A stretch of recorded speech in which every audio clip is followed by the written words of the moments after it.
in the Air Force, we like to think that we do things excellently, right?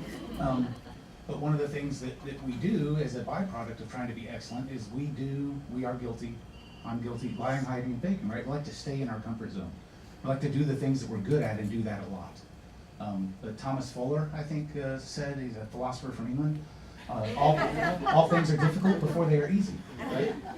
And so we're trying to break down some barriers, right? Break through the barrier potential to get to a new and a more innovative, more revolutionary way of approaching making ourselves better for ourselves and for others. And so I do appreciate the vulnerability, the gratitude, the generosity of sharing your lessons. I wanted to thank the young folks as well, right? Some of the best times I had with like Gauri talking about things in the business and his experience. The young folks that I got the privilege to sit with at lunch the other day and really ask them and challenge them about how it is when you first are starting out. Because all of us, right, we're kind of first at starting out with this. And so we have lessons to learn and we have a lot to gain from you. So thank you for helping with that. I do have one critique though. There was a lot of dust that was blowing out of the air conditioning vents both early this morning and at the end of today. So you guys, if you can get straightened out, I'd appreciate it. Thank you very much. Small anecdotal story to tell. I think it was maybe the first day, Charlie or somebody downplayed the idea of life-changing coming out of this academy. And I was fortunate enough to come to the Avengers ceremony this summer. And one of the things that I walked out of there, or that ceremony with, outside of a number of other things, was listening to Shimon discuss what he had done with regards to building a mission statement in parallel with Next Jump, the better me, better you, better us. It was the same concept, something to the effect of, I'm going to butcher it, which is a shame because it's really good, but inspiring leaders to empower students to change the world, or something to that effect in the local New York schools area. And I went home and I reflected, and I came up with a life mission statement. To this day, every morning it's the first thing that I write down. And to that end, it has had a life-changing impact. I think invariably you'll debrief this and you'll go look at some of the formal events, be it the Leadership 360 or the other things that you'll be able to quantifiably think about ways to do it better, and it will be better in subsequent iterations. But the thing I would offer to you is the most impactful things to me this weekend, though I have a book full of notes, were little moments like where yesterday the first thing, or one of the things you said is we got into those teams was kick ass. And I walked out of that, I wrote down a note that said just show up. Like it show up every day. It's a question that I went to lunch and talked to Gauri about, like how do you show up every day and put your best foot forward, and how do you create that culture? Chris, when I watched you judge, it was like looking in a mirror. I mean, in good ways and bad. And to be honest, Albert, when I watched you judge, I saw the person that I wanted to be. And these are things that you may not know or understand because I didn't put it into the feedback app. But I could look around the room and tell you 10 other stories of life-changing impact that the people around the room had for me. So thank you so much. American way of life. And maybe you don't agree philosophically always, but we had this idea exchange. And when I went home, I put the baseball, the no lying, hiding, faking, next to the Constitution that I keep on my desk. And when we did a video chat, I showed you guys that, because that's the ultimate ideal, right? The Constitution and its democracy, and it's it's iterating too. And but this idea of no lying, hiding, and faking. So I wanted to say that as a tribute to your culture, about taking something back in a very tangible way, in a symbolic way, and working on that. And then the second thing I would like to acknowledge is our senior NCOs. Can the three of you come forward that spoke this morning? Let's see, the three of you, Chief. Chief, where are you? Right there, sorry. In our organization, senior NCOs play a very critical role in our culture. And I think it's this idea of assertive follower and the courage of the first follower. And so when you demonstrated what it looks like as a CEO to take gut shot after gut shot after gut shot and talk us through the talking partner, the grief, I think to some degree, the heartache, and you were very vulnerable with us. I know for me, I probably will not forget that, ever, because you are one of the most powerful men in this space. And you can call anybody in the world, and you just demonstrated what it looks like to own it. And I think that maybe you'll be braver when you get your ones. I know I'll be braver when I get my ones. But the point is that the three of you stood up, as you're trained to do, and rebuilt him, just like you rebuilt us in the officer corps. And it came from our senior NCOs, and you in particular. And when I get home, I'm getting my coin to give to you for leading The funny thing is that I actually like, you know, usually I'm like the life of the party. So anyway, I just wanted to say that I agree you guys have gas, and I don't know what it is about this food, but it has definitely given me gas.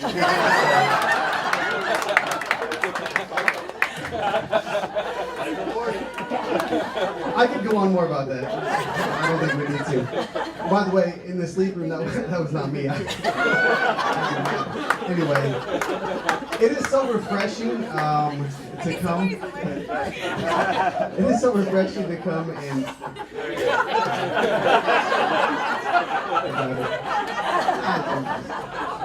So, where was I going? Life of the party. Refreshing. So one of the things when we were talking about the good and the bad of the Air Force, one of the things I said is that I think we're not very good at practicing what we preach in a lot of ways. But here it's so refreshing to see that you guys do practice what you preach. And even though it obviously was not planned, we saw it this morning in a very real way. And so just that experience in and of itself, I mean, obviously you can't plan that in, but it just made everything so real for like, oh my gosh, like, well, yeah, you know, I see, you know, the people do it, but what about you know, the leaders, and we saw that, so that was awesome, and it's just so refreshing, and I echo what everybody else said, air power.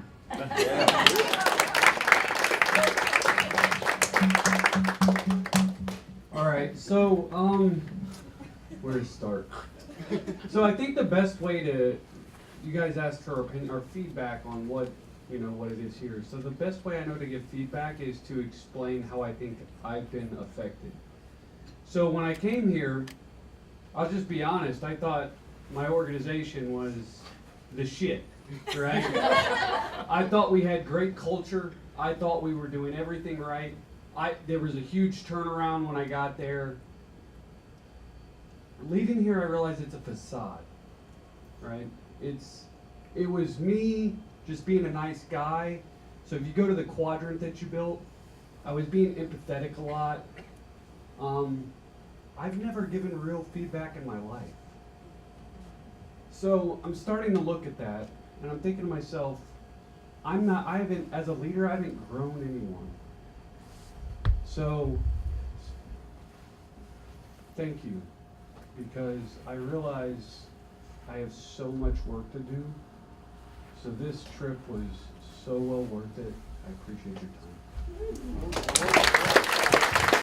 I used to be a person who was doing my job, thinking I was doing it right, only to find out later on there were so many things that people were saying what I did wrong. And I was so hurt when I found that out, because I'm like, you didn't even care enough to help me so that I could be a better me, so that I could do better. So I really appreciate it, and I'm so glad that you have this passion, and this will certainly spread as each of us, I'm sure, takes away so many tools and techniques, and we want to instill that and practice that. Thank you so much. Thank you so much for inviting me back. It's been, I think I met Charlie in the June of 2014, and I'm pretty sure among the next jumpers I've seen what some of you selected, right? Because I was here on a Super Saturday, and I think I've been through everything that you've opened to the public. But in June of 2014, Charlie came to the Pentagon for the first time, and opened our eyes to the fact that we don't have a monopoly on leadership in the Pentagon. Well, everybody who's ever been in the Pentagon knows that. But in the Department of Defense, we don't have the corner on leadership. Charlie, first time he presented, we were like twin children of different parents. It was amazing. And then part 2, Charlie brought Megan to the Pentagon. And everything they talked about being a team, I will tell you, my DoD partners, if you want to understand why inclusion is a really good idea, get the bath time story from Megan and understand how Charlie understood how he needed to change one thing to keep his most valuable partner on the team. That's a success story of partners, and that's an amazing story. Megan came to the Pentagon to tell that story and to help us wrap our minds around what does inclusion look like in a practical manner. And it means adapting your organization to help maybe one person, but in reality it helps many. So thanks for sharing the journey. I have to tell you, Charlie is an iterator, and I do say he's the man with the tightest OODA loop. And it was an Air Force colonel that invented the OODA loop, just so you know, Charles Boyd. But Charlie has the tightest OODA loop, which means he makes decisions in the tightest pattern of anybody I know. But I have to tell you, the slides of your children in the 3 years I've known you, you've never mentioned your children's names before, nor have you shown us pictures. So to me, big, huge honkin' step. So, but thank you for helping to make DoD better. We are different tribes, but we all have the same goal, and thanks for bringing us here together.